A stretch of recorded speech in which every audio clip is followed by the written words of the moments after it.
ایک غلام تھا۔ ایک دن وہ کام پر نہ گیا تو اس کے مالک نے سوچا کہ مجھے اس کی تنخواہ میں کچھ اضافہ کر دینا چاہیے تاکہ وہ اور دل جمی سے کام کرے اور آئندہ غائب نہ ہو۔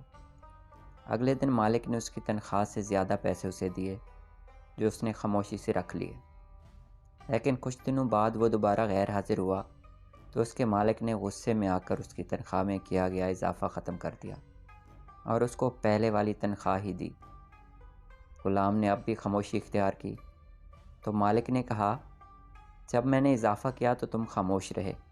اور اب جب کمی کی تو پھر بھی خاموش ہو، کیوں؟ تب غلام نے جواب دیا، جب میں پہلے دن غیر حاضر تھا تو اس کی وجہ بچے کی پیدائش تھی، اور آپ کی طرف سے تنخواہ میں اضافے کو میں نے وہ رزق خیال کیا جو وہ اپنے ساتھ لے کر آیا، اور جب میں دوسری مرتبہ غیر حاضر تھا